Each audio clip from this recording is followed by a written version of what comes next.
The land of Kemet, even the Bible compares to this land, America.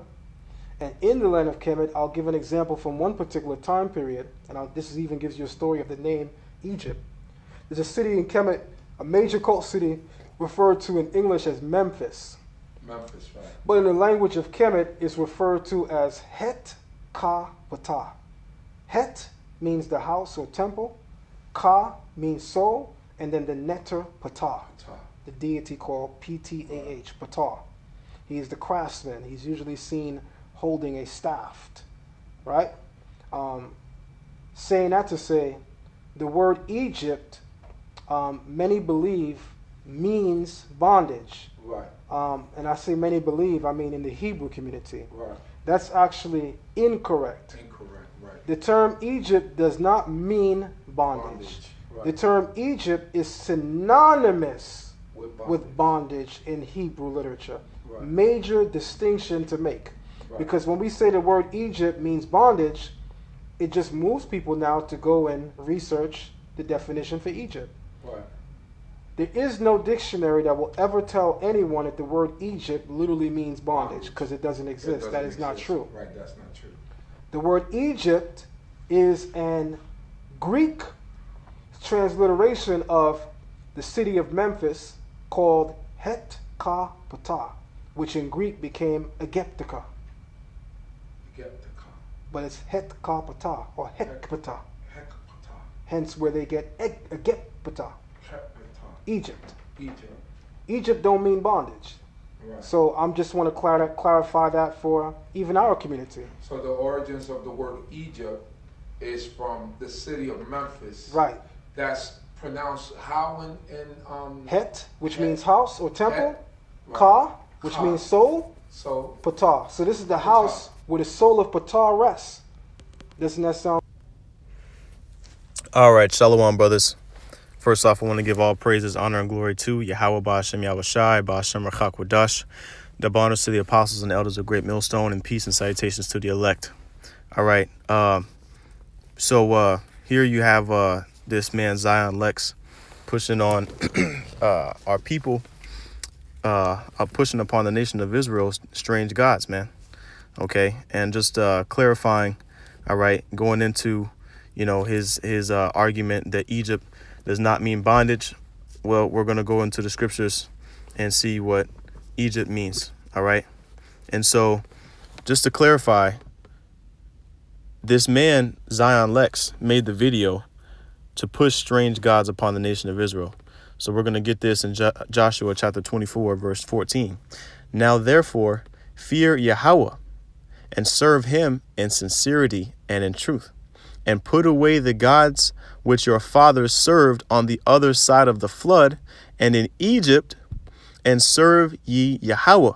All right, so Yahweh, which is the name of the Heavenly Father, the omnipotent power, eternal power of the earth, of the universe, told us to put away the gods that we served in captivity under the Egyptians.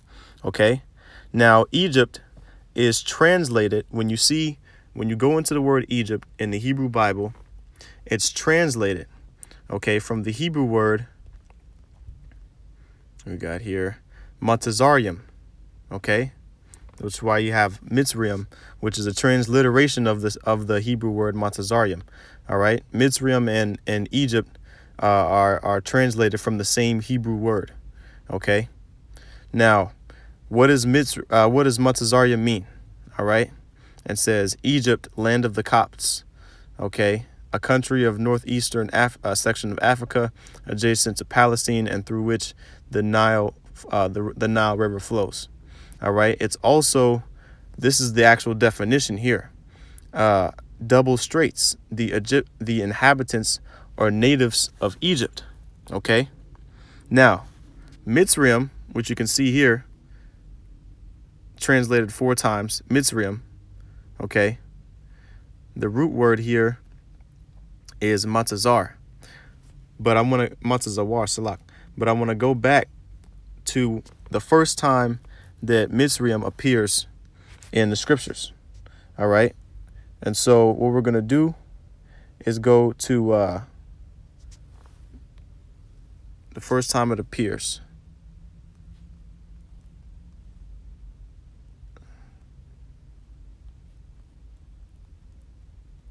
I think that's how you spell it. You know what? I'm going to go back to Egypt. All right. And I believe it's in Genesis chapter 10, where it talks about the sons of Ham. Here we go right here. Genesis chapter 10, verse 6. It says, and the sons of Ham, Cush and Mizraim, and Put and Canaan. And then it goes into the sons of Cush and so on and so forth. Now, the lands that these men inhabited after the flood were called after their own names. Hence, you have the land of Canaan, all right, which is what's commonly known now as the land of Israel. Well, before Israel was a nation, those people that were dwelling in that land were Canaanites, descendants of the sons of Canaan, which was the son of Ham, which are Hamites, okay, which are heathen, by the way. And so, like I said, the land that he primarily dwelt in took on his name. And so when we, matter of fact, let me go ahead and get this in Deuteronomy. Okay. Deuteronomy chapter 20. When we were commanded to go into the land of Canaan, which isn't the same land of Mizraim, but just to show the point. All right. The Most High doesn't care about these Hamites, man. I'm going to read this in Deuteronomy chapter 20, verse 17. But thou shalt utterly destroy them, namely the Hittites and the Amorites and the Canaanites and the Perizzites, the Hivites and the Jebusites, as Yahweh thy power hath commanded thee, that they teach you not to do after all their abominations which they have done unto their gods, so should ye sin against Yahweh your power. And so the Most High commanded us when we were in our right mind as a nation to destroy these heathen nations, okay, to destroy their gods so that we don't follow after their gods, like you see to this day, like you see this Jake, all right, this Israelite that's going way off telling us that well, I'll play the rest of the video, but basically pushing these foreign gods on the nation of Israel. You got the simple Jake in the background say, oh yeah, that's what it means. Okay, yeah, that's deep, brother. Okay. But in reality, you just going way off, man. Okay. And so because he's making these gods look appealing to our nation and saying that's our heritage. That's where we go back to. When in reality, man, this is all written in the scriptures that we aren't supposed to follow after these Egyptian gods. All right. Now, he was right. All right. When he went into the origin of Egypt. OK, the origin of the actual name Egypt. OK, right here. This is etymonline.com. When you look into the word Egypt. All right. It says it comes from the Greek Aegyptos. OK. And from corresponding to the Egyptian Ha-Ka-Ptah. All right. And so he's correct on that. All right. Now, let's go down. It says strictly one of the names of Memphis. OK. And so it was strictly the name of one city. But what does it say? It was taken by the Greeks as the name of the whole country. OK, so the Greeks, the Edomites, when they took over that land, they named the whole land or country Egypt. OK, after this one city, which was pronounced by the Egyptians Ha-Ka-Ptah or whatever, Het-Ka-Ptah. OK, now what is the question is, what is the biblical name of the whole country, right? What's the biblical name of the whole country? We just went into it. Okay. Egypt. Okay. I'm sorry. Salakia. Matazarium. All right. Matazarium is the biblical name. Okay. So let me go back into Egypt. Okay. And we'll just go in here. Go into the interlinear concordance. All right, and we have here Montazarium. Okay, Montazarium at the top left. Montazarium, which it says it means double straights. Okay, and so hence you have the synonym. Okay, you have the synonymous correlation to the word bondage. Okay, so what we're gonna do? Let's get the word. Let's get the let's get the word straight. Okay. Well, first of all, synonym. Let's clarify the error real quick, man. Let's get the definition of the word synonym. One of two or more words or expressions of the same language that have the same or nearly the same meaning in some or all senses. So guess what? Since you said it's synonymous, well, it does have the same meaning. All right. Bondage and straits. All right. Let's go into it. Straits. Straits. Okay. All right. So it says straits. I'm going to go to the noun because that's what it's used as in the scriptures, as it's used as a noun. All right. The second definition right here, it says a situation of perplexity or distress. All right. Often used in plural. All right. Dire straits. Okay. So now what we're going to go is go into the Hebrew word for straits. Okay.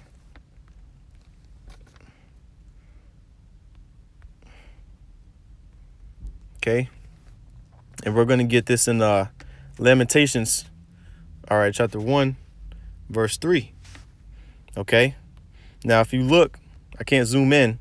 All right. But if you look at the third line, all right, from the top in the Hebrew, and you look at the first word, la'ah, all right, then you got the second word, third word, and the fourth word right there on the third line is call.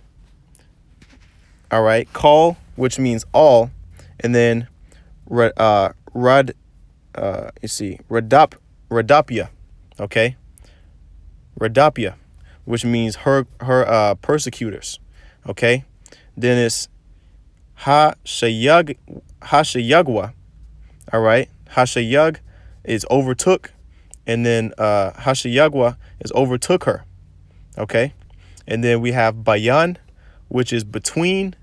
And then the last word there is ha-matazarium. All right. You brothers can see that right there. Ha-matazarium. All right. Ha at the beginning of the word means the. And then we have matazarium. All right. But it says right here, all her persecutors overtook her between the straits. All right. The straits. Okay. The straits right here. All right. Straits. The definition. A situation of perplexity or distress. Okay. When you're in bondage, are you not in distress? You see? Are you not perplexed? Right? And so let's go to Memphis now, because he mentioned Memphis. Okay. Let's see if the word Memphis pops up in the scriptures. Okay. Here we go. Hosea chapter 9, verse 6. All right. It says, for lo, they are gone because of destruction. Egypt shall gather them up. Memphis shall bury them. The pleasant places for their silver. Nettles shall possess them. Thorns shall be in their tabernacles. Now, this is, if you read up in verse 1, talking about Israel's punishment. All right. For going off. All right. For following what? These other gods. You see? It says that right there. For thou hast gone a whoring from thy power. Thou hast loved a reward upon every floor. All right. And it talks about returning unto Egypt. The Most High not dealing with that, man.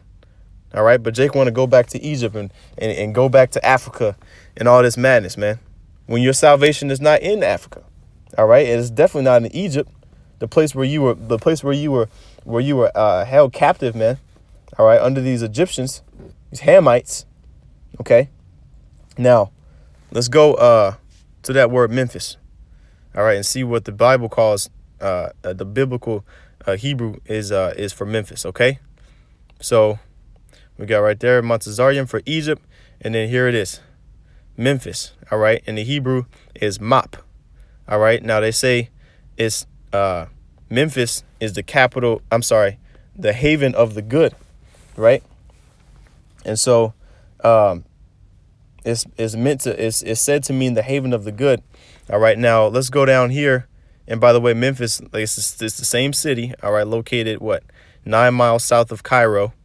All right. Now let's go into the deal right here. All right. So I'm going to scroll down.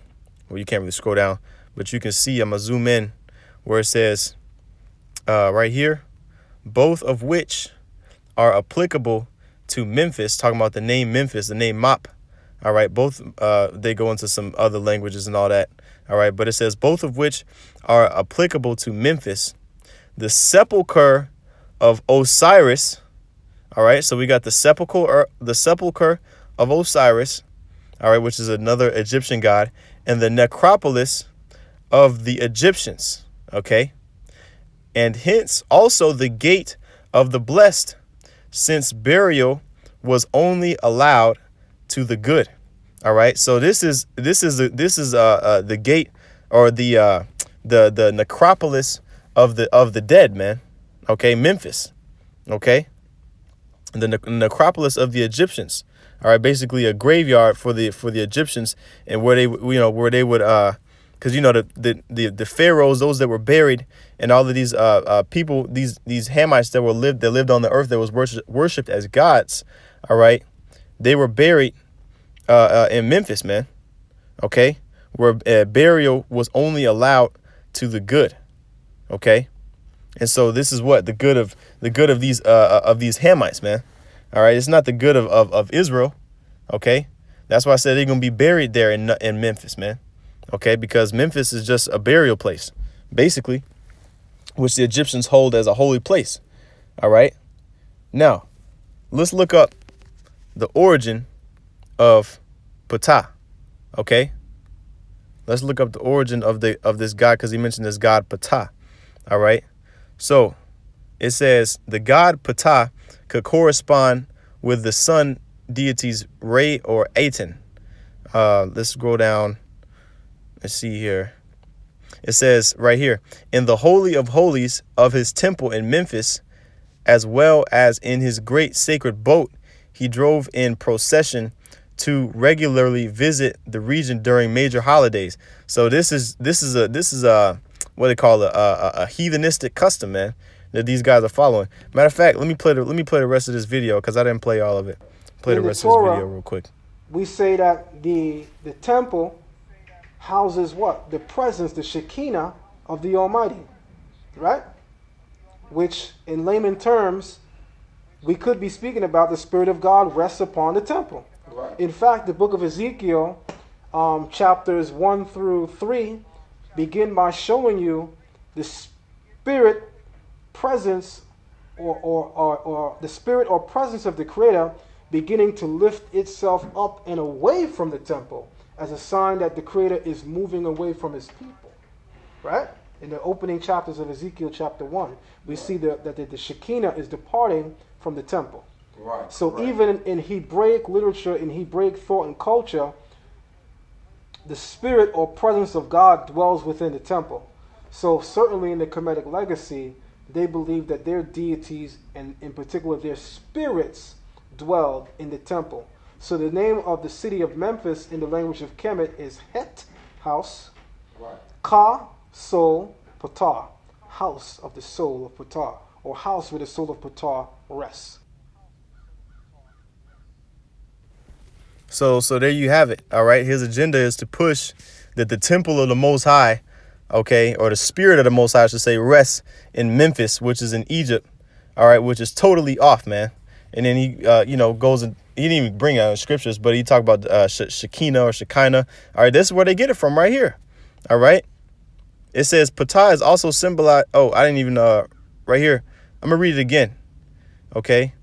Where it says, in the Holy of Holies of his temple in Memphis. See, they say that the holy, that these other nations had temples too, man, that were dedicated to other gods.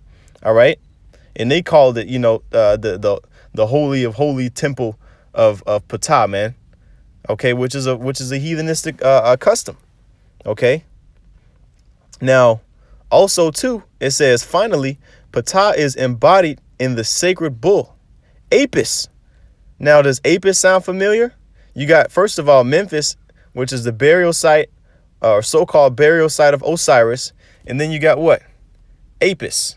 All right. Apis the bull, the same bull that our people, Jake, okay, Israel, was worshiping in the wilderness. They got him messed up, man. You see, that made Moses break the 10 commandments when he came down from the break those tablets of the stones, okay, that the 10 commandments were written on when he came back, man, because he saw Israel going off. You see, which Jake is pushing the same vibration today. Okay. Ptah is embodied in the sacred bull Apis, frequently referred to as the herald of Re. The sacred animal is the link to the god Re from the New Kingdom. Okay. He even received worship in Memphis, probably at the heart of the great temple of Ptah, and upon the death of the animal. So they're saying the whole Egypt is named, after this, okay, and given all this accolades, all right, to this one name.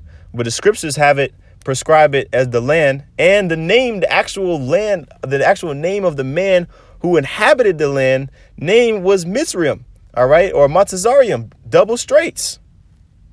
That's his actual name. It can't get any more original than that. You see? But Jake loves pushing these other gods, man. Now, he mentioned Shekinah, right? All right. If you go look at the video, you see. Begin by showing you. I don't know if my connection is so good. Here, right here. All right. Shakayana. All right. Now let's see if that word pops up in the scriptures at all in the Hebrew. All right. Shakaya na and the ha. All right. 0 times. All right. So where did they get it from? Well, let's look how many times it pops up. None, right? So the root word of Shakayana would be shakan. All right. So let's go to that word and see if that pops up, because you said it's mentioned in Ezekiel, right? Let's see here.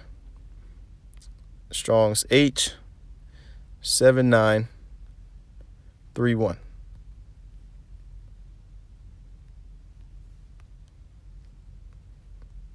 Okay. Now let's look in the book of Ezekiel and see if that root word comes up. Okay. Nothing in the first 3 chapters, but you know what? Since we're here, let's go into these verses where the variations, okay, of Shekan, all right, which we're going to look at what the definition of Shekan means. All right, let's, matter of fact, get the word first. Okay, let me see here. Shekan, all right, which means to dwell. Okay, to settle down, to abide, to dwell. Oh yeah, by the way, it's found in the dictionary. I looked it up. Don't tell me I got to go back in here. I looked it up, and basically it's the dwelling place, okay, or the resting place of the gods, so to speak. All right, but anyway, let's just go back here. Brothers can look it up. All right, so let's go to these scriptures, man. All right, Ezekiel chapter 17, verse 23. In the mountain of the height of Israel will I plant it, and it shall bring forth boughs and bear fruit and be a goodly cedar, and under it shall dwell a fowl of every wing. In the shadow of the branches thereof shall they dwell. All right, going into how the Most High is what? Gonna take Israel and exalt it, man. Okay. And bring up Israel, the nation of Israel, over these other nations. All right. So I don't see any Shekinah in there. Let's keep going. All right. Or what this guy's talking about. Let's see here. Upon his ruin shall be the fowls of the heaven. Hold on. Let me see here. All right. Ezekiel chapter 31, verse 10. Therefore, thus saith Yahweh your power, because thou hast lifted up thyself in height, and hath shot up his top among the thick boughs, and his heart lifted up in his height. I have therefore delivered him into the hand of the mighty one of the heathen. He shall surely deal with him. I have driven him out for his wickedness. All right, let's see who this is talking about here at the top. Let me see here.